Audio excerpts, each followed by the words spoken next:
नमस्कार दोस्तों, कविता Yadav YouTube channel पर आप सभी का स्वागत है। संपूर्ण हिंदी विषय की तैयारी को आगे बढ़ाते हुए आज की क्लास में हम करेंगे हिंदी साहित्य, भाषा विज्ञान व काव्य शास्त्र से संबंधित परीक्षाओं में बार बार पूछे जाने वाले महत्वपूर्ण प्रश्न, जो कि मैराथन क्लास के माध्यम से हम करेंगे, क्योंकि निरंतर अभ्यास ही सफलता का राज है। इसी उद्देश्य के साथ हम जो है अधिक से अधिक प्रश्नों का अभ्यास करते हुए विद सॉल्यूशन के साथ करते हुए प्रश्नों को एक एक प्रश्न के साथ अन्य बिंदुओं को भी देखते हुए जो है हम अपनी तैयारी को आगे बढ़ा ही रही है, जो कि आप लोगों के लिए DSSB की परीक्षा में और UP TGT PGT परीक्षा हो या फिर जो है NTA NET की परीक्षा हो या LT ग्रेड की परीक्षा हो, सभी परीक्षाओं के लिए ये मददगार रहेंगे। तो हेल्पफुल रहेंगे ये प्रश्न आप लोगों की परीक्षाओं के लिए। इसी हर एक प्रश्न को आपको ध्यान से समझते हुए करते हुए चलना है, ताकि परीक्षाओं कि आप लोगों की अच्छे से तैयारी हो सके और हर एक प्रश्न का आंसर आप जब परीक्षा हॉल में बैठो तो आसानी से उसका आंसर दे सको। क्योंकि कहीं अगर प्रश्नों के तथ्यों की आप बार बार रिवीजन करते हो, बार बार उनका अभ्यास करते हो, तो परीक्षा में आपका एक भी प्रश्न हिंदी संबंधी गलत नहीं होगा। तो देख लेते हैं, शुरुआत कर लेते हैं प्रश्न नंबर 1 से। इनमें से एक कीर्ति जीवनी नहीं है। तो ये जो रचनाएं दी गई हैं, तो इनमें से कौन सी एक ऐसी कीर्ति है जो कि जीवनी नहीं है? आंसर आप लोगों के सामने है, फिर इनका हम सॉल्यूशन भी देख लेते हैं साथ साथ। तो सही आंसर हो जाएगा हमारा अनन्या से अनन्या। ये आत्मकथा है, जीवनी विधा की रचना नहीं है। तो आवारा मसीहा, कलम का सिपाही, शिखर से सागर तक, ये जीवनी विधाओं की रचनाएं हैं। और किन किन की ये जो रचनाएं हैं किन लेखकों द्वारा लिखी गई है, इनके रचनाकार कौन रहे हैं, तो ये भी हम देख लेते हैं साथ के साथ। अनन्या से अनन्या जो है स्त्री व्याख्या की कथा है, जिसमें आत्मकथा है, जो कि प्रभा खेतान जी द्वारा लिखी गई आत्मकथा है, स्त्री व्याख्या से संबंधित अनन्या से अनन्या। आवारा मसीहा नामक रचना जो है शरत चंद्र जी के जीवन पर आधारित रचना रही है, जो कि जिसके रचनाकार है विष्णु प्रभाकर जी। कलम के सिपाही रचना के रचनाकार जो है अमृत राय जी हैं, जो कि प्रेमचंद जी के जीवन पर आधारित जीवनी है। इस प्रकार से सभी जीवनियों को, इनको रचनाओं को आपको बार बार रिवाइज करते हुए चलना है, ताकि परीक्षा में भी आपको इन्हीं रचनाओं या प्रश्नों में से प्रश्न देखने को मिलेंगे। तो अनन्या से अनन्या स्त्री व्याख्या की आत्मकथा प्रभा खेतान जी की। आवारा मसीहा शरत चंद्र जी के जीवन पर आधारित विष्णु प्रभाकर की। कलम का सिपाही जीवनी मुंशी प्रेमचंद जी की जीवनी है, अमृत राय जी द्वारा लिखी गई। एक लेखक है हमारे अमृतलाल नागर और एक है हमारे अमृत राय। इन दोनों लेखकों को आपको ध्यान से समझना है, एक है नागर और एक है राय। तो अमृतलाल नागर और अमृत राय ने जो रचनाएं लिखी हैं, तो नागर जी ने जो है सूरदास और तुलसीदास जी के जीवन पर आधारित जीवनियाँ लिखी है, लेकिन अमृत राय ने मुंशी प्रेमचंद जी के जीवन पर आधारित कलम का सिपाही नामक जीवनी लिखी है। तो शिखर से सागर तक जीवनी के लेखक जो है कमल राय जी रहे हैं। और ये शिखर से सागर कई बार परीक्षाओं में पूछी जाती है, किस साहित्यकार के जीवन पर आधारित जीवनी है, तो ये अज्ञे जी की जीवनी है। अज्ञे जी के जीवन पर लिखी गई राम कमल राय जी के इसके लेखक रहे हैं, और शिखर से सागर तक इनकी ये जीवनी रही है। बढ़ते हैं आगे। अगला प्रश्न है हमारा प्रश्न नंबर 2। आचार्य हजारी प्रसाद द्विवेदी जी को केंद्र में रखकर लिखी गई पुस्तक व्योमकेश दरवेश के लेखक कौन है? ये जीवनी हम कई बार पढ़ चुके हैं। व्योमकेश दरवेश नामक जीवनी के लेखक कौन है? तो व्योमकेश दरवेश जीवनी के लेखक है हमारे विश्वनाथ त्रिपाठी जी, जो कि किसके जीवन पर आधारित जीवनी है? ये हजारी प्रसाद द्विवेदी जी के जीवन पर आधारित लिखी गई जीवनी है। तो इससे संबंधित जुड़े हुए और अन्य महत्वपूर्ण बिंदु देखें तो व्योमकेश दरवेश आचार्य हजारी प्रसाद जी के जीवन पर आधारित जीवनी है, जिसे विश्वनाथ त्रिपाठी जी ने लिखा। इसका प्रकाशन 2011 में हुआ और यह हिंदी साहित्य के क्षेत्र में अब तक लिखी गई 3 श्रेष्ठ जीवनियों में से चौथी जीवनी मानी जाती है। 3 श्रेष्ठ जीवनियाँ कौन सी रही है? जैसे कि कलम का सिपाही अमृत राय जी द्वारा लिखी गई जीवनी, निराला की साहित्य साधना रामविलास शर्मा जी द्वारा लिखी गई। आवारा मसीहा तो आपको पता ही है, विष्णु प्रभाकर की जीवनी है। विष्णु प्रभाकर जी द्वारा लिखी गई जीवनी शरत चंद्र जी के जीवन पर आधारित है। और चौथी श्रेष्ठ जीवनी किसे माना गया? व्योमकेश दरवेश, जो कि हजारी प्रसाद जी की जीवनी है, लेकिन विश्वनाथ त्रिपाठी जी द्वारा लिखी गई है। बढ़ते हैं आगे। इस पुस्तक में रचना और रचनाकार शीर्षक के अंतर्गत द्विवेदी जी पर लिखे गए आलोचनात्मक आलेख भी एकत्रित संकलित है। और उसके बाद देख लेते हैं प्रश्न नंबर 3। प्रश्न नंबर 3 हमारा वही है, आवारा मसीहा किसकी जीवनी है? शरत चंद्र चट्टोपाध्याय जी, जो कि बांग्ला साहित्यकार रहे हैं, उनके जीवन पर आधारित जीवनी रही है ये। और शरत चंद्र जी के जीवन पर आधारित आवारा मसीहा, जिसके लेखक कौन है? विष्णु प्रभाकर। प्रेमचंद की जीवनी कलम का सिपाही के रचनाकार अमृत राय है। पंत की जीवनी सुमित्रा नंदन पंत, जीवन और साहित्य। ये पूरा का पूरा रचना का नाम है भाई, सुमित्रा नंदन पंत। जीवन और साहित्य के रचनाकार कौन है? शांति जोशी भाई। और निराला की साहित्य साधना नामक जो जीवनी है, वो निराला की साहित्य साधना जो जीवनी, निराला जी की जीवन पर आधारित जो जीवनी है, निराला की साहित्य साधना, ये हमने देख ही लिया था, रामविलास शर्मा जी के द्वारा लिखी गई जीवनी है। उसके बाद देख लेते हैं अगला प्रश्न। अगला प्रश्न भी हमारा वही है भाई, शरत चंद्र जी के जीवन पर आधारित जीवनी है आवारा मसीहा। तो इस से संबंधित भी कुछ और अन्य तथ्य हम देख लेते हैं। आवारा मसीहा से संबंधित जो रचना, आवारा मसीहा जीवनी से संबंधित विष्णु प्रभाकर जी द्वारा लिखी गई जो जीवनी है आवारा मसीहा, जो कि शरत चंद्र चट्टोपाध्याय जी के जीवन पर आधारित है। आवारा मसीहा का प्रथम संस्करण मार्च 1974 में प्रकाशित हुआ।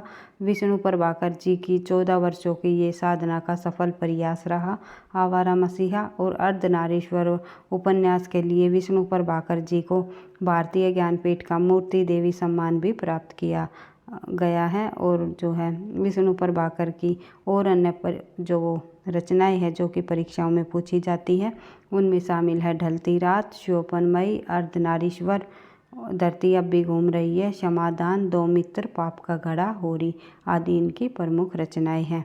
उसके बाद देख लेते हैं प्रश्न नंबर 5।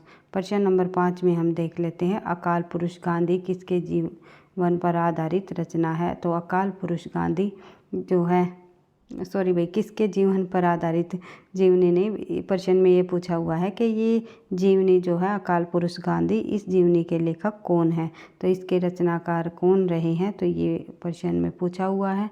तो आंसर हो जाएगा हमारा जैनेन्द्र जी जो द्वारा लिखी गई महात्मा गांधी के जीवन पर आधारित जो है जीवनी अकाल पुरुष गांधी। और महात्मा गांधी पर आधारित कई जो लेखकों ने कई जीवनियाँ लिखी है, तो किस किस लेखक द्वारा कौन सी जीवनी लिखी गई, ये भी हम एक बार देख लेते हैं। अकाल पुरुष गांधी जीवनी के रचनाकार जो है जैनेन्द्र कुमार है। इसका प्रकाशन 1968 ईस्वी में हुआ। हिंदी में जीवनी लिखने की परंपरा का उद्भव जो है भारतेंदु ने 1881 के आसपास माना गया जाता है। गोपाल शर्मा शास्त्री जी को उस युग का यानी कि भारतेंदु युग की महान विभूति स्वामी दयानंद सरस्वती पर हिंदी की पहली जीवनी दयानंद दिग्विजय भी लिखी है। और जो है अकाल पुरुष गांधी के अलावा श्री गांधी नामक जो जीवनी लिखी महात्मा गांधी ने, वो किस लेखक के द्वारा लिखी गई? बापू नाम से जीवनी जो है किस लेखक द्वारा लिखी गई? ये सब हम जो है नेक्स्ट प्रश्न में करेंगे। तो देख लेते हैं गणेश शंकर विद्यार्थी जी द्वारा लिखी गई जीवनी का नाम बताइए। गांधी के जीवन पर आधारित जीवनी लिखी है गणेश शंकर विद्यार्थी जो है साहित्यकार का नाम है, ये आपको ध्यान रखना है। गणेश शंकर विद्यार्थी जी द्वारा लिखी गई जो जीवनी है गांधी जी के जीवन पर आधारित, उस जीवनी का नाम है हमारा श्री गांधी। श्री का भी मैंने बताया था, गांधी जी के जीवन पर आधारित श्री गांधी नाम से भी जीवनी लिखी गई, बापू नाम से भी लिखी गई, अकाल पुरुष गांधी नाम से भी लिखी गई। कई साहित्यकारों द्वारा अलग अलग नामों से लिखी गई गांधी जी के जीवन पर आधारित। तो गणेश शंकर विद्यार्थी ने श्री गांधी नाम से जो है जीवनी लिखी गांधी जी के जीवन पर। और जो है घनश्याम बिड़ला ने गांधी जी के जीवन पर बापू नाम से जीवनी लिखी।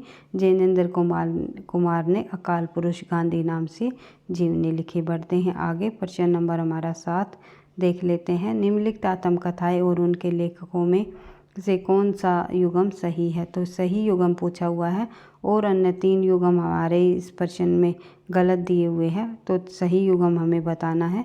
तो सही युगम सहचर है समय अमृता प्रीतम की रचना नहीं है। कस्तूरी कुंडल बसे भी प्रभा खेतान जी की रचना नहीं है।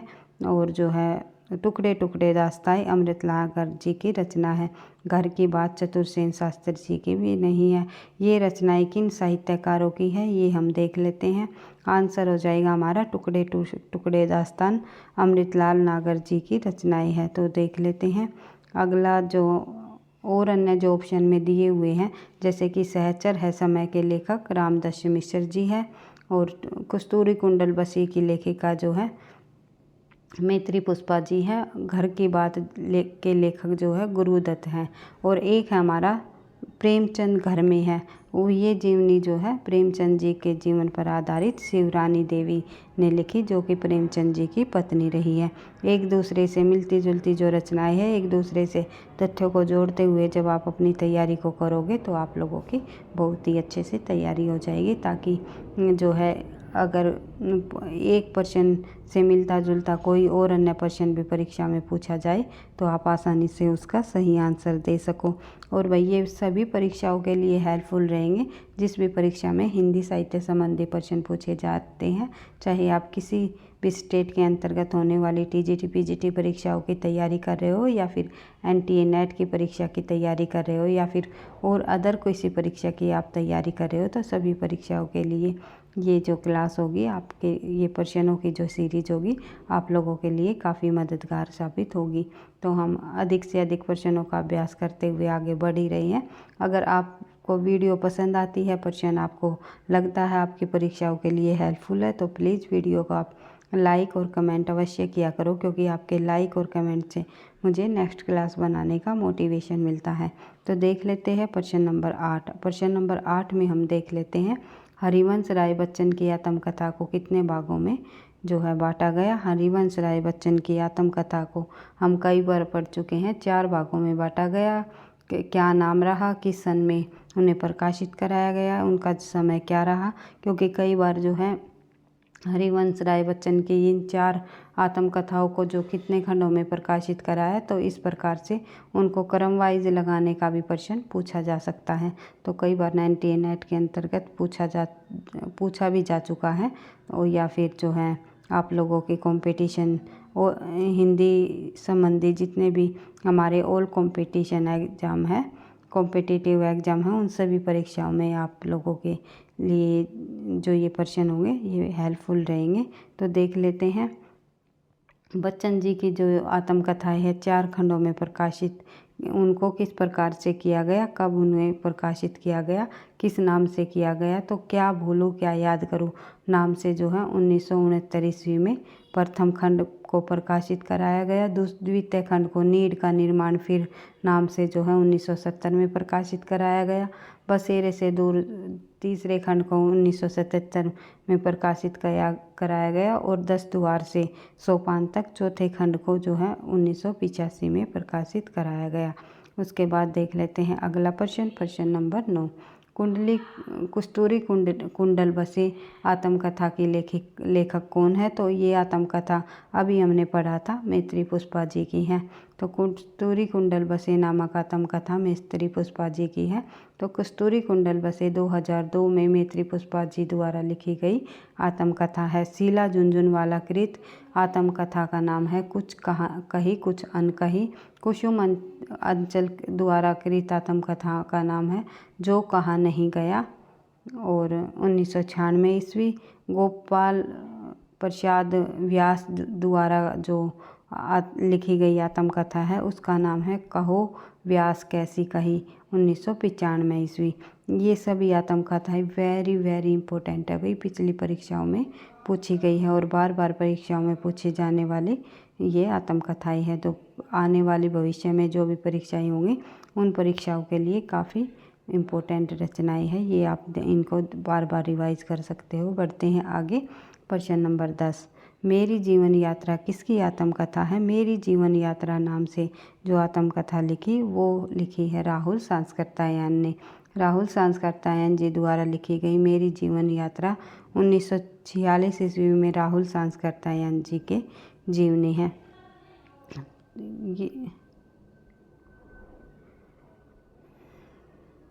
जिसमें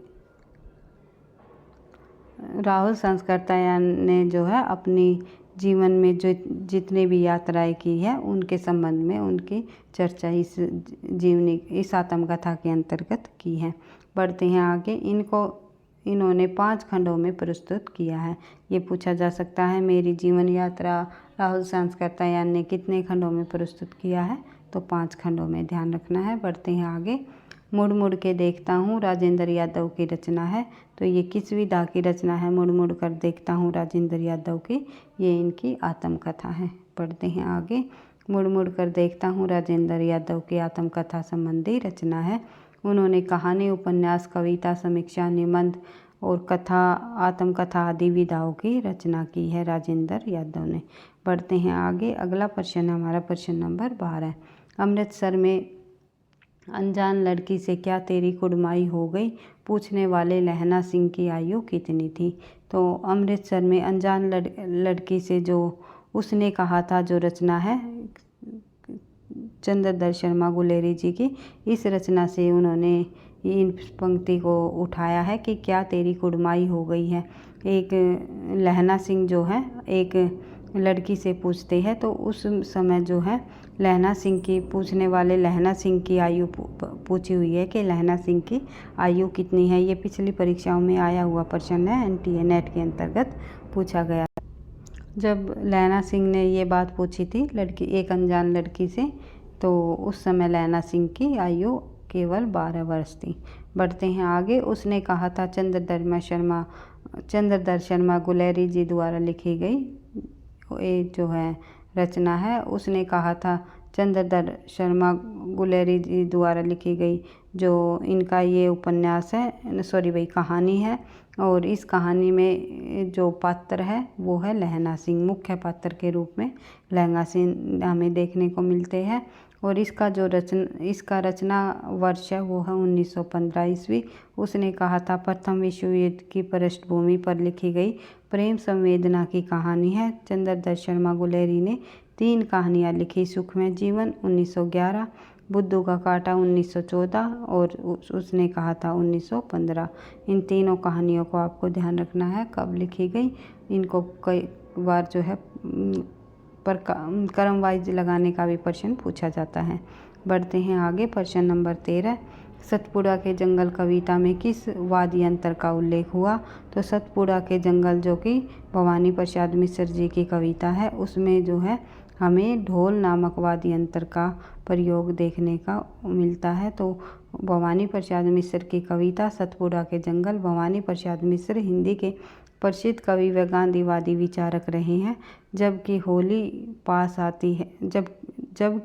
पास आती है सरसराती घास खाती है और महुओं से लपकती मत करती बास आती, गूंज उठते ढोल इनके गीत इनके बोल इनके। तो यहाँ पर किस वाद्य यंत्र का उल्लेख है? तो ढोल जो कि सतपुड़ा की जंगल की कविता से संबंधित ये जो है पंक्तियाँ यहाँ पर दी गई है। बढ़ते हैं आगे। प्रश्न नंबर 14।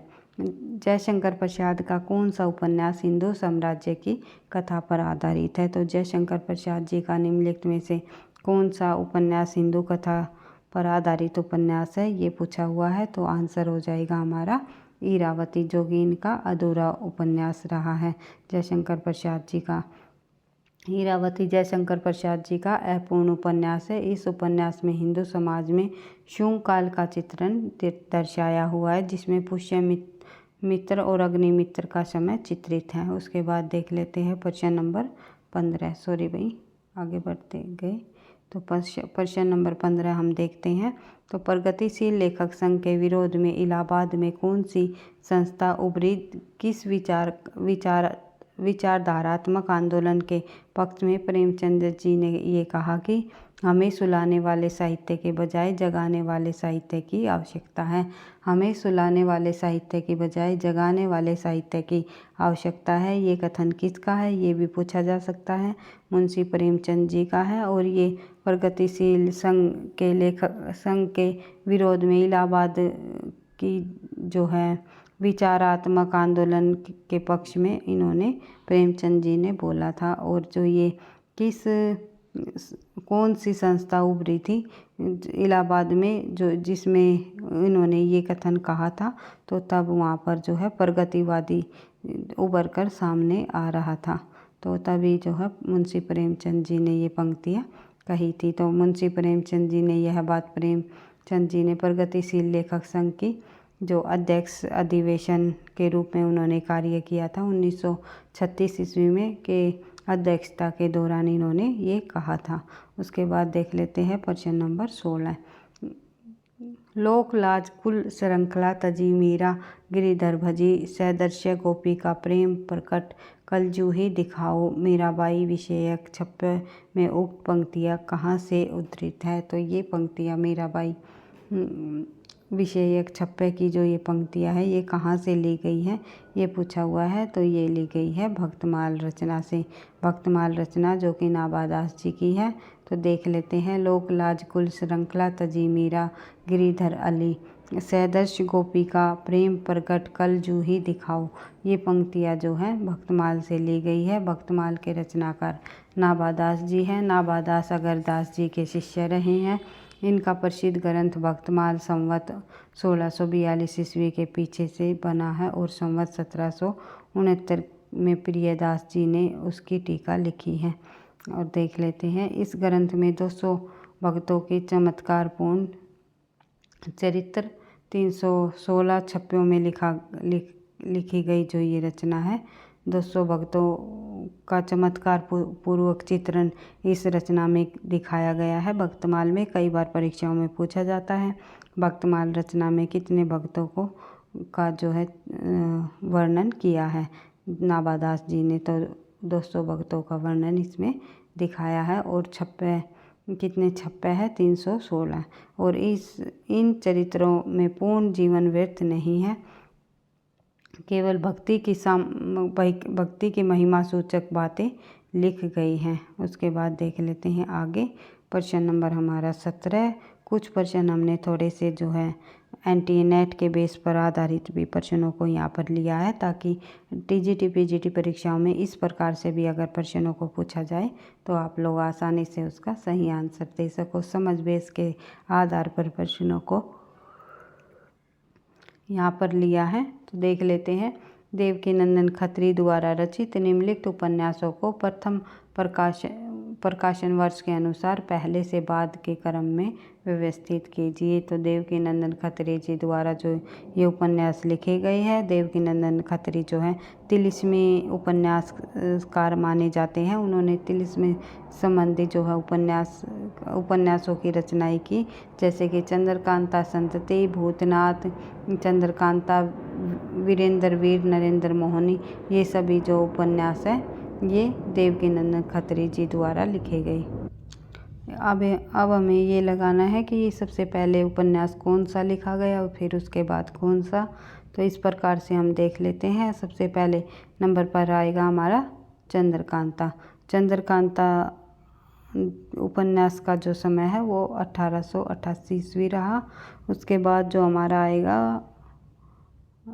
नरेंद्र मोहनी, वीरेंद्र वीर आएगा। फिर पहले नरेंद्र मोहनी आएगा, फिर वीरेंद्र वीर आएगा, फिर चंद्रकांता संतति आएगा और 1907 में लिखा गया। फिर उसके सबसे लास्ट में हमारा भूतनाथ आएगा। तो इनको हम क्रम वाइज लगाएंगे। तो पहले सी नंबर पर पहला सी आएगा ऑप्शन में। 2 ऑप्शन हमारे यहाँ पर कट जाएंगे क्योंकि दोनों में है, ए या डी में से हमारा आंसर होगा। दूसरे नंबर पर आएगा हमारा ई आएगा। दूसरे नंबर पर नरेंद्र मोहनी, पहले नरेंद्र मोहनी आएगा, फिर वीरेंद्र वीर नाम से उन्होंने उपन्यास लिखा। तो पहले आएगा नरेंद्र मोहनी, तो आंसर हो जाएगा हमारा ए हो जाएगा हमारा आंसर। इन उपन्यासों के हम रचना समय भी देख लेते हैं, कब कवि ने प्रकाशित कराया गया, इनका प्रकाशन वर्ष। तो सबसे पहले चंद्रकांता 1888, नरेंद्र मोहनी जो है 1893, वीरेंद्र वीर 1895, चंद्रकांता संतति 1896, भूतनाथ जो है इनका काफ़ी प्रसिद्ध उपन्यास हुआ है 1907 ईस्वी का। बढ़ते हैं आगे, अगला प्रश्न देख लेते हैं। प्रश्न नंबर 8, निम्नलिखित उपन्यासों को उस जो प्रथम प्रकाशन वर्ष के अनुसार पहले के बाद के क्रम में लगाइए। इन उपन्यासों को भी हमें जो है प्रकाशन के आधार पर लगाना है कि पहले कौन सा उपन्यास आया, फिर उसके बाद कौन सा उपन्यास लिखा। तो देख लेते हैं। सबसे पहले इन उपन्यासों में से मैला आंचल, काशी काशी, सूखा बरगद और बाण भट्ट की आत्मकथा, आपका बंटी। इन उपन्यासों में से सबसे पहले लिखा बाण भट्ट की आत्मकथा 1846 ईस्वी का। ये जो बाण भट्ट की आत्मकथा उपन्यास लिखा गया हजारी प्रसाद द्विवेदी जी द्वारा। उसके बाद आया मैला आंचल 1954 में फणीश्वर नाथ रेणु जी का। उसके देख लेते हैं। पहले नंबर पर डी आएगा हमारा। 3 ऑप्शन में हमारा डी है, केवल एक ऑप्शन ही यहाँ पर कटा हुआ है। तो दूसरे नंबर पे ए आएगा हमारा, तो ये भी हमारा कट गया ए ऑप्शन भी। तो इन 2 ऑप्शनों में से हमारे आंसर होगा दूसरे नंबर पर होगा ए मैला आंचल। उसके बाद काशी काशी या सूखा बरगद। इसके बाद आएगा हमारा आपका बंटी।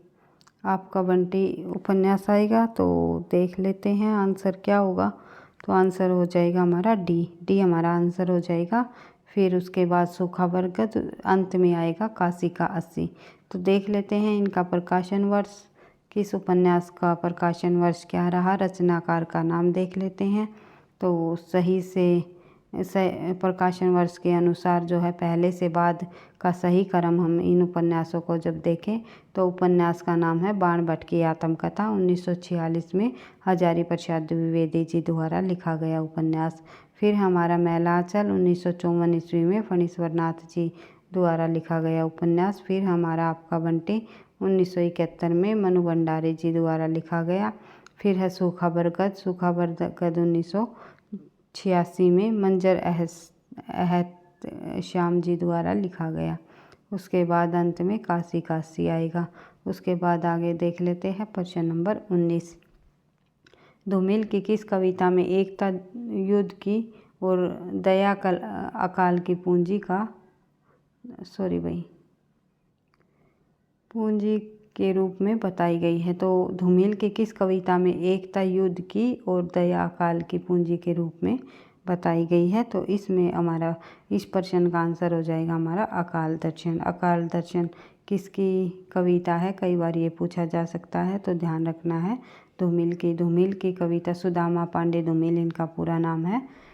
अकाल दर्शन में जो है एकता युद्ध की और दया अकाल पूंजी की के रूप में बताई गई है। और धूमिल हिंदी के समकालीन कविता के दौर में मील के पत्थर सरीखे कवियों में से एक रहे हैं। इनके 3 काव्य संग्रह प्रकाशित है। संसद से सड़क तक 1972 ईस्वी, कल सुनना मुझे 1976 ईस्वी, सुदामा पांडे का प्रजातंत्र 1989 ईस्वी। और जो धूमिल जी के समग्र नाम से 3 खंडों में प्रकाशित हुआ है। और इन्हें मरणोपरांत जो है 1979 ईस्वी में कल सुनना मुझे काव्य संग्रह पर जो है इन्हें साहित्य अकादमी पुरस्कार से भी सम्मानित किया जा चुका है धूमिल जी को 1979 ईस्वी में। और धूमिल जी की जो लोकप्रिय कविताएं हैं उनमें शामिल है मोची राम 20 साल बाद और पटकथा, रोटी और संसद, लोहे का स्वाद, नस्लबाड़ी आदि जो है ये रचनाएं काफ़ी महत्वपूर्ण रही है धूमिल जी की। बढ़ते हैं आगे। अगला प्रश्न है प्रश्न नंबर 20।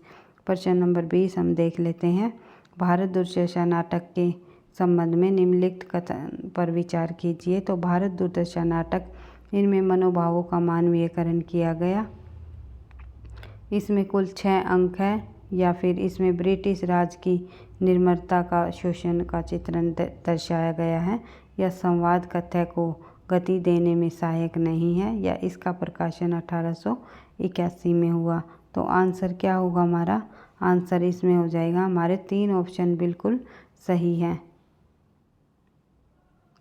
भारत दुर्दशा नाटक के संबंध में 3 ऑप्शन हमारे सही है। इसमें मनोभावों का मानवीकरण किया गया, बिल्कुल सही है। इसमें कुल 6 अंक दिखाए गए हैं, ये कथन भी बिल्कुल सही है। इसमें ब्रिटिश राज की निर्ममता और शोषण का चित्रण है, ये बिल्कुल सही है। संवाद कथ्य की गति देने में सहायक नहीं है, बिल्कुल है। जो जयशंकर भारतेंदु जी के जो नाटक रहे हैं उनके संवाद जो है कथ्य को गति देने में बिल्कुल सहायक रहे हैं, नहीं शब्द नहीं आएगा भाई। इसका प्रकाशन 1881 ईस्वी में हुआ, ये भी जो है गलत हो जाएगा। आप लोगों के लिए होमवर्क में ये प्रश्न रहेगा कि भारत दुर्दशा जो भारतेंदु जी द्वारा लिखा गया वो कब प्रकाशित कराया गया, ये आप लोगों को कमेंट बॉक्स में बताना है। 1880 में, 1881, 1882 या 85 कब कराया गया, तो ये आपको बताना है। तो देख लेते हैं इससे जुड़े हुए भारतेंदु द्वारा रचित जो भारत दुर्दशा नाटक के संबंध में जो उपयुक्त कथन कहे जा सकते हैं। मनोभावों का मानवीकरण किया गया, इसमें कुल जो है 6 अंक है। इसमें ब्रिटिश राज की निर्ममता और शोषण का चित्रण दर्शाया है। भारत दुर्दशा नाटक भारतेंदु जी का नाटक है। भारतेंदु जी का जो उदय हिंदी साहित्य के लिए नवजागरण का गतिमयता के जो प्रेरक सिद्ध हुआ है और भारतेंदु हिंदी नवजागरण के अग्रदूत कहे जाते हैं। बढ़ते हैं आगे, प्रश्न नंबर 21 देख लेते हैं। निम्नलिखित में से अर्धमागधी अपभ्रंश में किस बोली का संबंध है, तो अर्धमागधी अपभ्रंश से निम्नलिखित में से कौन सी बोली रही है, तो हम कई बार इस प्रश्न को पढ़ चुके हैं। अवधी, और दूसरा है बघेली, और तीसरा है जो है छत्तीसगढ़ी। अवधी, बघेली, छत्तीसगढ़ी ये सभी बोलियां जो है पूर्वी हिंदी के अंतर्गत आने वाली अर्धमागधी अपभ्रंश से निकलने वाली बोलियां हैं। तो देख लेते हैं। अपमागधी अपभ्रंश से अवधी बोली का संबंध है। अर्धमागधी अपभ्रंश से जो है पूर्वी हिंदी की बोलियां का संबंध है, जिसके अंतर्गत अवधी, बघेली व छत्तीसगढ़ी की बोलियां बोली जाती है। जबकि मगही, मैथिली और भोजपुरी बोलियों का संबंध मागधी अपभ्रंश से है। कन्नौजी का संबंध शोरसेनी अपभ्रंश से है, जो कि पश्चिमी हिंदी के अंतर्गत जो शोरसेनी अपभ्रंश से पश्चिमी हिंदी निकली थी भाई। पश्चिमी हिंदी के अंतर्गत कन्नौजी, खड़ी बोली, ब्रिजभाषा, हरियाणवी ये सभी बोलियां इसके अंतर्गत आती है। और जो है मैथिली, भोजपुरी और मगही जो है मागधी अपभ्रंश से निकली है बिहारी हिंदी के अंतर्गत। उसके बाद जो ये पूर्वी हिंदी के से निकलने वाली जो कि अर्धमागधी अपभ्रंश से जिसका संबंध है वे है अवधी, बघेली व छत्तीसगढ़ी। बढ़ते हैं आगे, प्रश्न नंबर 22। प्रश्न नंबर 22 में हम देखते हैं रीतिमुक्त कवि आलम बोधा ठाकुर। आलम बोधा और ठाकुर घनानंद की कविता की प्रमुख काव्य अनुभूतियाँ हैं। तो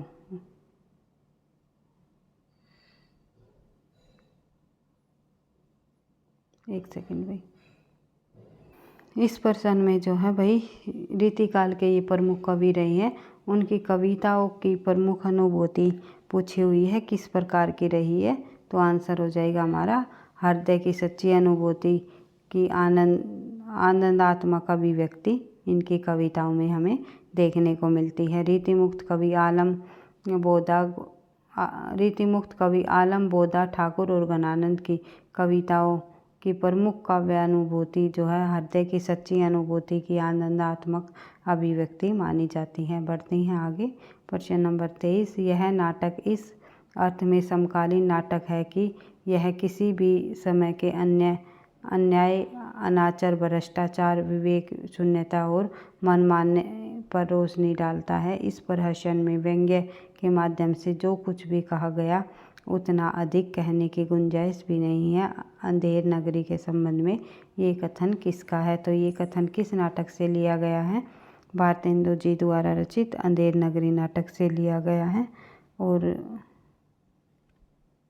और ये किसका कथन है, किस के द्वारा कहा गया कथन है, तो ये सत्यप्रकाश मिश्र जी द्वारा कहा गया कथन है। तो देख लेते हैं, यह नाटक इस अर्थ में समकालीन नाटक है कि किसी भी समय के अन्याय, अनाचार, भ्रष्टाचार, विवेक शून्यता और मनमाने पर रोशनी डालता है और इस प्रहसन में व्यंग्य के माध्यम से कुछ भी कहा गया है उतना ही अधिक कहने की गुंजाइश भी है, और जो कुछ भी कहा गया है उतना ही कहने की गुंजाइश भी है। और अंधेर नगरी नाटक के संबंध में यह कथन जो है सत्य प्रकाश मिश्र जी का रहा है। अंधेर नाटक नगरी के जो लेखक है वो आप सभी को पता है भारतेंदु हरिश्चंद्र जी हैं, और यह एक प्रहसन नाटक है जिसमें कुल 6 अंक है। उसके बाद देख लेते हैं प्रश्न नंबर 24। प्रश्न नंबर 24 में जब हम देखें तो प्रश्न नंबर 24 पढ़े तो तुम जड़ पाषाण पिंड हो, तुम्हारे अंदर न देवता है न पशु है न अगेड़ जड़ता। बाणभट्ट की आत्मकथा उपन्यास में यह कथन किस पात्र द्वारा कहा गया है? तो ये कथन जो है न्योनिया पात्र द्वारा कहा गया है। बाणभट्ट की आत्मकथा में कई बार पूछा जाता है न्योनिया जो पात्र है, एक सेकंड भाई, इस पात्र को भाई निपुणिया पात्र भी कई बार परीक्षाओं में पूछा गया है प्रश्न कि ये पात्र किस उपन्यास से लिया गया है। न्योनिया जो ये पात्र है बाणभट्ट की आत्मकथा में दिए गए पात्र के द्वारा ही ये पंक्तियाँ कही गई हैं। उसके बाद भानुगढ़ की आत्मकथा जो उपन्यास है इसके लेखक कौन है? हजारी प्रसाद द्विवेदी जी। इस उपन्यास के प्रमुख पात्रों में सुचरिता, महामाया, भटनी, निपुणिया और मातुल कालिदास आदि शामिल हैं। उसके बाद देख लेते हैं आगे प्रश्न नंबर हमारा आज का प्रश्न संख्या नंबर 25। बिहारी के काव्य के संबंध में वासुदेव सिंह का कथन बताइए। तो बिहारी जी के काव्य के संबंध में वासुदेव ने क्या कहा है, कौन कौन से कथन सही है, ये हम देख लेते हैं। बिहारी ने सामंत प्रेम का अत्यंत निष्ठापूर्वक वर्णन किया है। यह अनुभव और भावों की सुंदर योजना है और क्रमगत पद विन्यास का विनियोग हुआ है, और भारतीय साहित्य में बिहारी का जैसा काव्य दुर्लभ है। तो भारतीय काव्य शास्त्र में बिहारी जैसा काव्य दुर्लभ है, ये बिल्कुल वैसे तो सही है, लेकिन हमें प्रश्न में बताना है वासुदेव जी का कथन बिहारी के काव्य के संबंध में क्या कथन कहे हैं इन्होंने। तो उनके लिए प्रेम जीवन मरण का प्रश्न नहीं, वह कीड़ा मात्र है। तो कौन कौन से कथन हमारे सही हो जाएंगे? वासुदेव मिश्र जी के संबंध में जब हम बात करें तो बिहारी जी के संबंध में 2 कथन ये बिल्कुल सही कहे हैं इन्होंने। एक तो उनके प्रेम और जीवन का मरण का प्रश्न नहीं, कीड़ा मात्र है, ये वासुदेव मिश्र जी द्वारा बिहारी के संबंध में कहा गया है। वासुदेव मिश्र जी के वासुदेव सिंह मिश्र नहीं है, ये वासुदेव सिंह जी के द्वारा कहा गया ये कथन है। और दूसरा कथन है इनके द्वारा कहा गया, वो है हमारा हो जाएगा ए। बिहारी के काव्य के संबंध में वासुदेव सिंह ने जो है बिहारी ने सामंती प्रेम का अत्यंत निष्ठापूर्ण वर्णन किया है। ए कथन हमारा सही हो जाएगा और ई कथन हमारा सही हो जाएगा। तो आंसर हो जाएगा हमारा ए और ई दोनों ये सही है, 2 सही है, और अन्य ऑप्शन वासुदेव सिंह ने बिहारी जी के संबंध में नहीं कहे। वैसे तो ये कथन बिहारी जी के संबंध में सही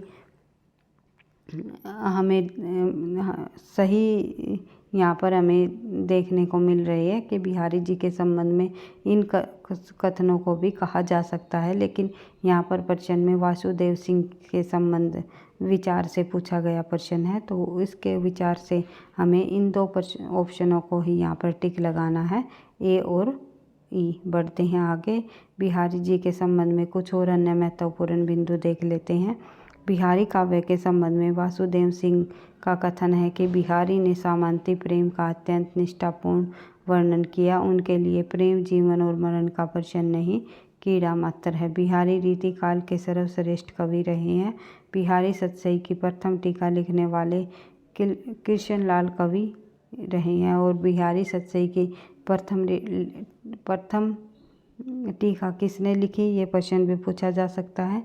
तो कृष्ण लाल कवि ने बिहारी सतसई की प्रथम टीका लिखी और बिहारी सतसई को शक्कर की रोटी कहने वाले पदम सिंह शर्मा रहे हैं। ये भी पूछा जाता है परीक्षाओं में कि बिहारी जी को शक्कर की रोटी किसने कहा, तो पदम सिंह शर्मा ने। उसके बाद देख लेते हैं आगे प्रश्न नंबर 26। प्रश्न नंबर 26 में उसके बाद देख लेते हैं प्रश्न नंबर 26। निम्नलिखित में से हिंदी भाषा में सबसे पहले खेला गया मंचित नाटक कौन सा है। तो हिंदी भाषा में सबसे पहले खेला गया मंचित नाटक है हमारा जानकी मंगल। हिंदी भाषा में सबसे पहले खेला गया मंचित नाटक शीतला प्रसाद त्रिपाठी जी द्वारा जानकी मंगल माना जाता है, जिसे 1868 ईस्वी में काशी में खेला गया, जिसमें लक्ष्मण का अभिनय भारतेंदु जी द्वारा किया गया। गोपाल चंद्र गिरिधर दास कृत नहुस नाटक जो कि 1859 ईस्वी में भारतेंदु हरिश्चंद्र को हिंदी का प्रथम नाटककार मानते हैं।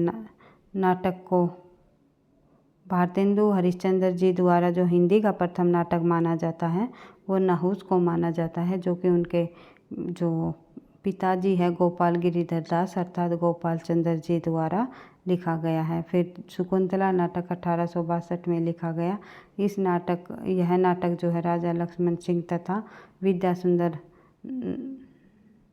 1868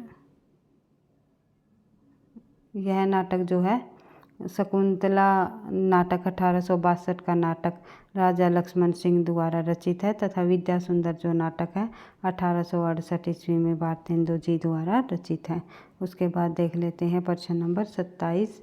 हमारे हिंदुस्तानी लोग तो रेल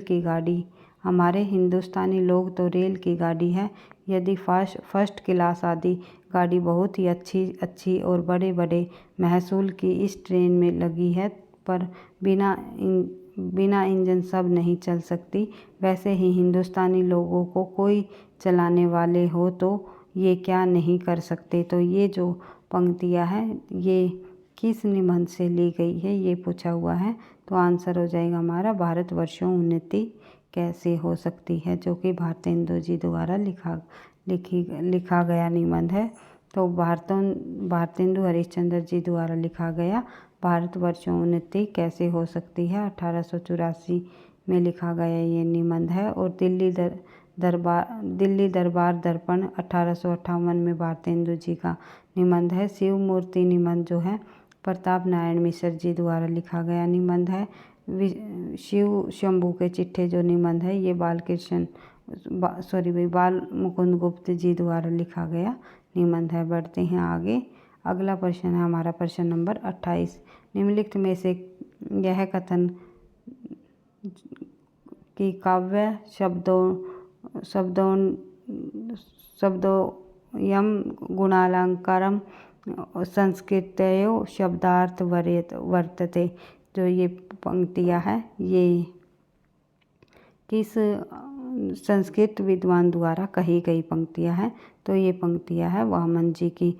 वामन जी ने जो है शब्दार्थ के आधार पर काव्य के लक्षण जो है आचार्य और काव्य के लक्षण के आधार पर ये पंक्तियाँ लिखी है, वामन जी द्वारा लिखी गई संस्कृत की ये पंक्तियाँ है। फिर है भामा जी की शब्दार्थों सहितो काव्यम, ये पंक्तियाँ भामा जी ने लिखी। फिर है मम्मट जी की तद्दोषो शब्दार्थों सगुणो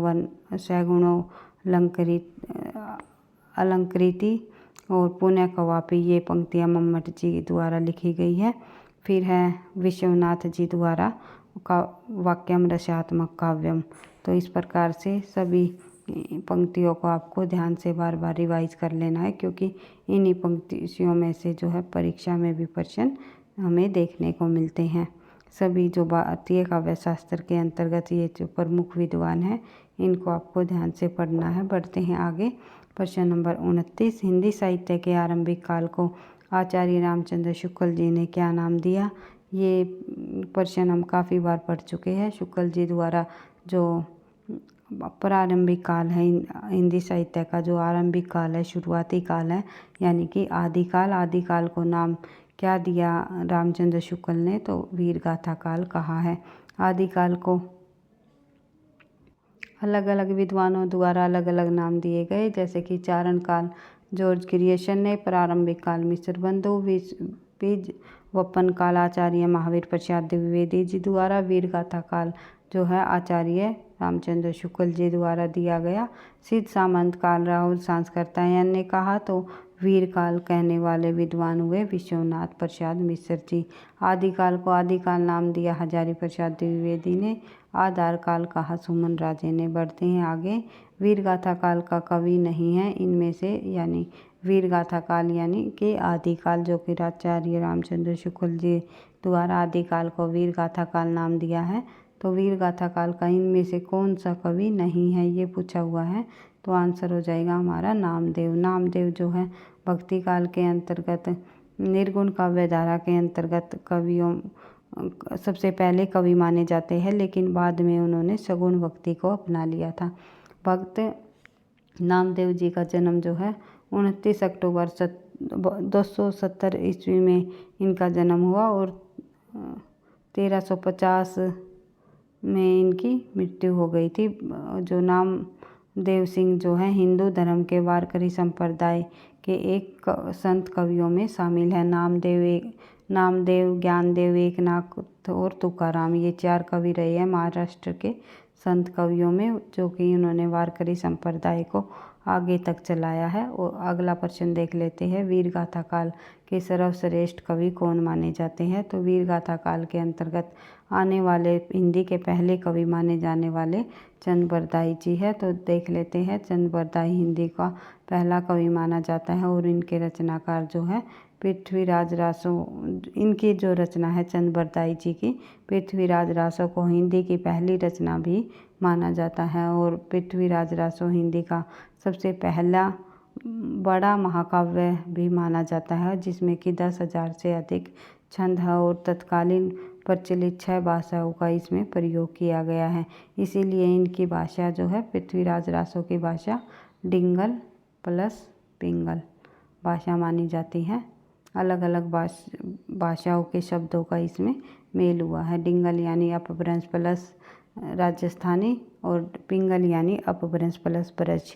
पढ़ते हैं आगे। अगला प्रश्न है प्रश्न नंबर 32। पृथ्वीराज रासो के रचनाकार। पृथ्वीराज रासो के रचनाकार आप सभी को पता ही है, चंद बरदाई जी हैं।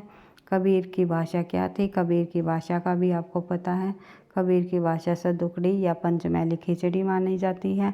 अलग अलग विद्वानों ने कबीर की भाषा को अलग अलग नाम दिया है।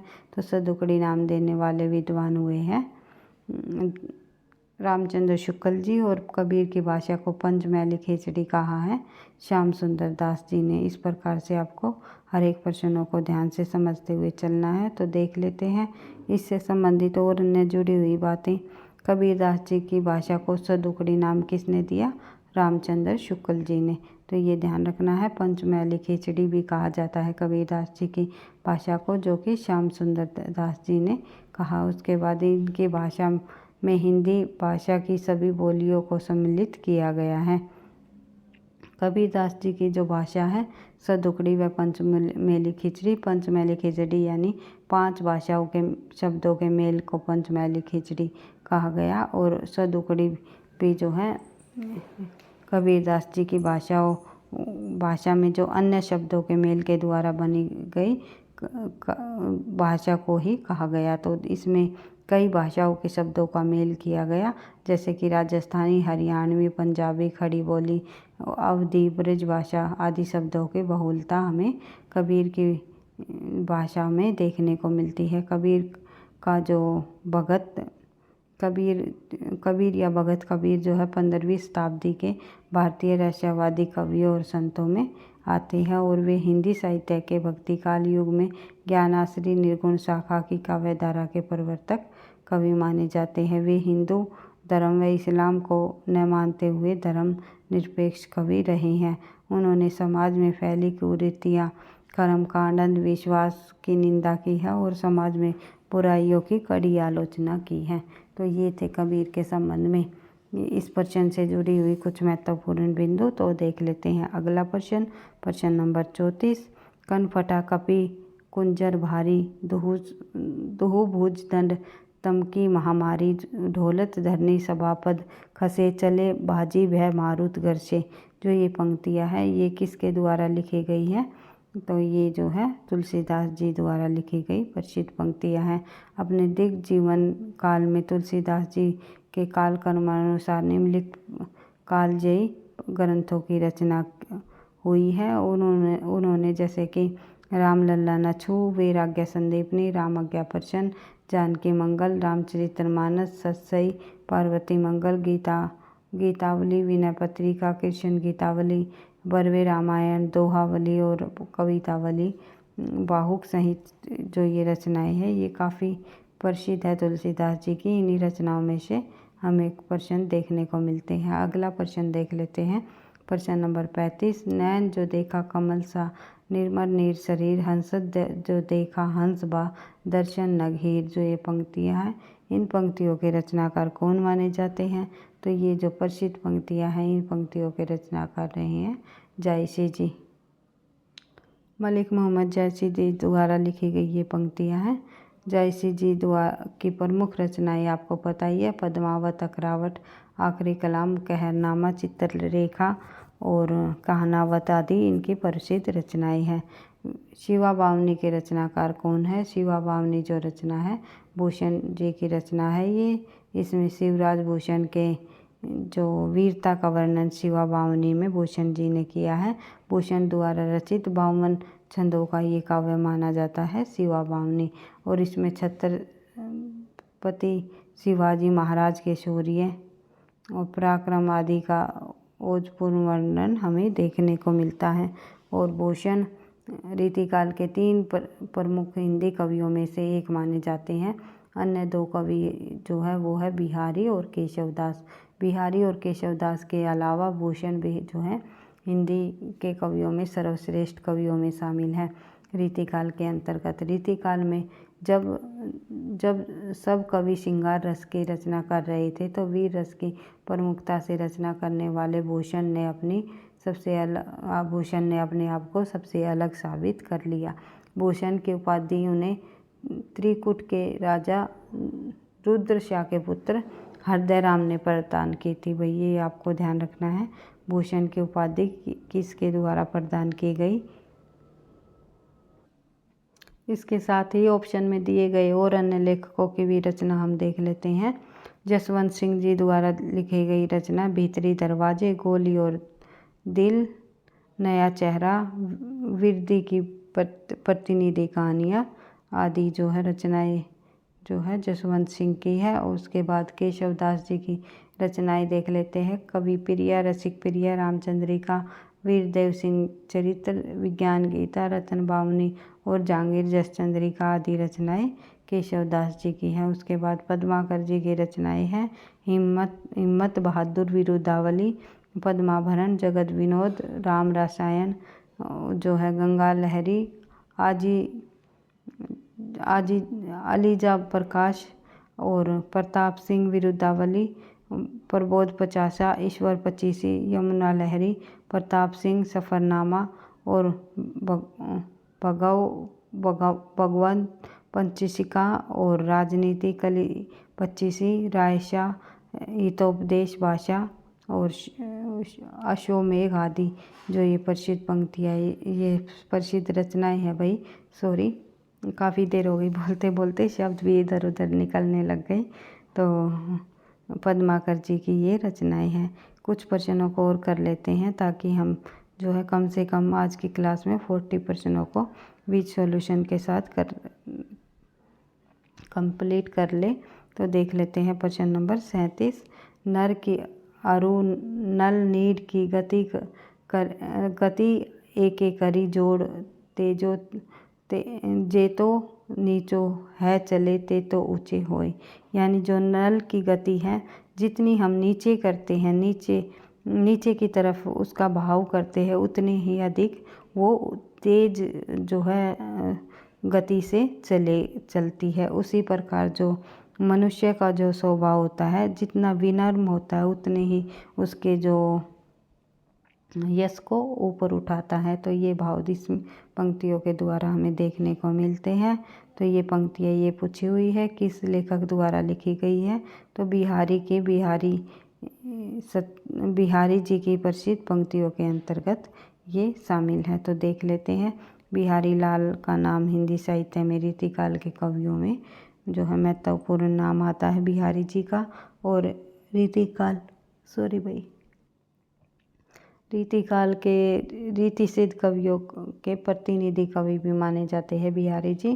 तो देख लेते हैं। बिहारी जी का जन्म 1555 के लगभग ग्वालियर में हुआ। वे जाति के माथुर चौबे थे, यानी माथुर चौबे नाम जाति से संबंध रखते थे। उनके पिता का नाम केशव राय थे तथा उनका बचपन जो है बुंदेलखंड में कटा और युवावस्था ससुराल में व्यतीत की। जन्म ग्वालियर जानिए, खंड बुंदेले बाल, तरुणई आई सुदूर मथुरा बसी ससुराल। तो जन्म जो है बिहारी जी का जो है ग्वालियर में हुआ, इस दोहे के माध्यम से हमें पता चलता है।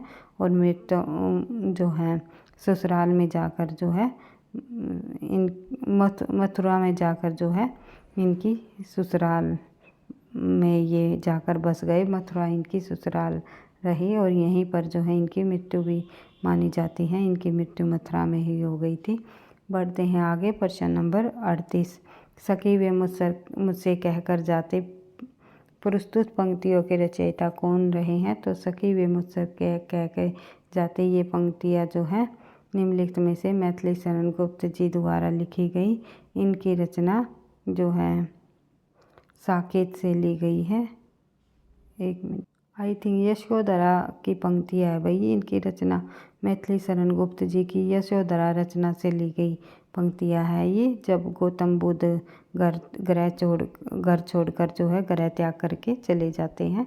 तो यशोधरा जी द्वारा कही गई ये पंक्तियाँ कि सखी वे कम से कम मुझसे कह कर जाते। तो ये पंक्तियाँ मैथिली शरण गुप्त की यशोधरा रचना से ली गई है। सॉरी, मैं साकेत बोल गई थी। थोड़ा कन्फ्यूजन हमें इन प्रश्नों में हो ही जाता है, इसीलिए हमें बार बार तथ्यों की रिवीजन करने की आवश्यकता होती है। तो इसलिए एक एक प्रश्नों को आपको बार बार रिवाइज करते हुए, तथ्यों की बार बार रिवीजन करते हुए अपनी तैयारी को इसी तरह आगे बढ़ाते रहना है।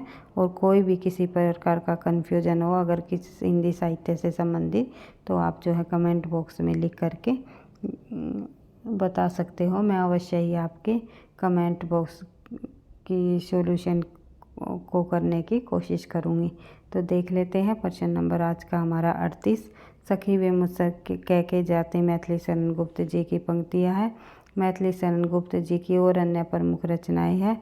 इनका प्रथम काव्य संग्रह है रंग में भंग 1909 में, जय दर्दवाद 1910, भारत भारती 1912, किसान 1917, शकुंतला 1923, पंचवटी 1925, अनग 1925, हिंदू 1927, विप्त कथा 1928, शक्ति 1928, गुरुकुल 1929, विकट भट्ट 1929, साकेत 1931 की रचना है, काफ़ी इम्पोर्टेंट है। यशोधरा 1933 की रचना है। दुआपर जो है 1936 की इनकी रचना है। सिद्धराज जो है 1936 में लिखी गई रचना है। और नहुस जो है 1940 की रचना है। कुणाल गीत जो है 1942 की रचना है। उसके बाद काव्य और कल्पना भी 1942 में लिखी गई रचना। पृथ्वीपुत्र 1950, प्रदक्षिणा 1950, जय भारत 1952, विष्णुप्रिया 1957, अर्जन और विसर्जन 1942, झनकार 1929 की रचना है। बढ़ते हैं आगे। अगला प्रश्न देख लेते हैं। प्रश्न नंबर 39। हिंदी कविता को छंदों की परिधि से मुक्त कराने वाले लेखक रहे हैं हमारे निराला जी। तो निराला जी के संबंध में भी हम देख लेते हैं कुछ बिंदु। निराला जी 21 फरवरी 1899 में इनका जन्म हुआ। 1961 में इनकी मृत्यु हो गई। यह भारतीय कवि, उपन्यासकार, निबंधकार और कहानीकार के रूप में आते हैं और हिंदी साहित्य के अंतर्गत उनकी सबसे पहली रचना एक गीत जन्मभूमि पर लिखी गई रचना है। तो क्या नाम है? रचना एक गीत जन्मभूमि पर लिखी गई इनकी रचना मानी जाती है। और 1916 ईस्वी में उनके द्वारा लिखी गई जूही की कली बहुत ही लंबे समय तक प्रचिति प्रदान करने वाली इनकी रचना रही है। कौन सी? जूही की कली, जो कि सरस्वती पत्रिका में छापने से भी इनकार कर दिया था अश्लीलता का पुट होने के कारण, और 1922 में जो है ये प्रकाशित हुई। 1916 में इसे छापने से मना कर दिया था और जो है फिर बाद में 1922 ईस्वी में इसे छापा गया। उसके बाद निराला की प्रमुख काव्य कृतियाँ, जो प्रमुख रचनाएं हैं निराला जी की, वो भी हम देख लेते हैं। परिमल, गीतिका, अनामिका, तुलसीदास, कुकुरमुत्ता, अणिमा, नए पत्ते, अर्चना, आराधना, गीत गुंज आदि जो रचनाएं हैं निराला जी की ये रचनाएं हैं। निराला ने कविता के अतिरिक्त कहानियाँ और उपन्यास भी लिखे हैं। उनके उपन्यासों में बिल्ले सुर बकरिया विशेष चर्चित है। उनका संपूर्ण साहित्य निराला रचनावली के 8 खंडों में प्रकाशित हो चुका है। तो देख लेते हैं आज का हमारा अंतिम प्रश्न नंबर 40। लगभग 1 घंटे की क्लास हो गई है। काफ़ी लंबी क्लास हमने मैराथन क्लास ली है, तो अधिक से अधिक प्रश्नों का अभ्यास मैराथन क्लास के माध्यम से ही हो पाएगा, क्योंकि परीक्षा तक हम इसी तरह जो है प्रश्नों को करने की कोशिश करेंगे। तो वीडियो आपको पसंद आती है, आपको लगता है आपकी परीक्षाओं के लिए ये प्रश्न हेल्पफुल रहेंगे, तो प्लीज़ वीडियो को आप लाइक करना और कमेंट करना ना भूलें, क्योंकि आपके लाइक कमेंट से मुझे नेक्स्ट क्लास बनाने का मोटिवेशन भी मिलता है। तो देख लेते हैं तितली किसकी रचना है। सभी को पता है तितली जो है उपन्यास है जयशंकर प्रसाद जी का। तितली और जो है बढ़ते हैं आगे। जयशंकर प्रसाद जी का एक उपन्यास है भाई कंकाल। कंकाल एक है हमारा इनका तितली। कंकाल पर इनका पहला उपन्यास है। 3 उपन्यास इन्होंने लिखे हैं, कंकाल, तितली और ईरावती। ईरावती इनका अधूरा उपन्यास रह गया था। तो तितली में सामाजिक पृष्ठभूमि पर लिखित जयशंकर प्रसाद जी द्वारा जो है दूसरा उपन्यास माना जाता है। इनके केंद्र में गांव है और जो इसका प्रकाशन 1934 ईस्वी में भारती भंडारी इलाहाबाद द्वारा किया गया है। ये आपको ध्यान रखना है। अगला प्रश्न है हमारा भाई, देख लेते हैं 40% पर आ गए थे हम भाई। आज का अंतिम प्रश्न हम कर रहे थे, तो आगे के प्रश्नों को हम जो है नेक्स्ट क्लास में मैराथन क्लास के माध्यम से करने की कोशिश करेंगे। तो सभी प्रश्नों को हिंदी साहित्य से संबंधित जितने भी हमारे इम्पोर्टेंट है, बार बार परीक्षाओं में पूछे गए प्रश्न हैं, लगभग 40 प्रश्नों को आज हमने विद सॉल्यूशन के साथ किया है। तो इसी तरह हर रोज़ हिंदी साहित्य, काव्यशास्त्र व भाषा विज्ञान संबंधी जितने भी हमारी परीक्षाओं में प्रश्नों को पूछा जाता है, उन सभी प्रश्नों को बार बार करते हुए हम अपनी तैयारी को आगे बढ़ाते रहेंगे। एक बार फिर से मैं आपको कहना चाहूँगी भाई, वीडियो पसंद आई तो लाइक करना, दोस्तों के साथ शेयर करना, चैनल पर पहली बार हो तो सब्सक्राइब कर लेना, ताकि नोटिफिकेशन आपको समय पर मिलता रहे। पढ़ते रहना, आगे बढ़ते रहना। थैंक यू, धन्यवाद।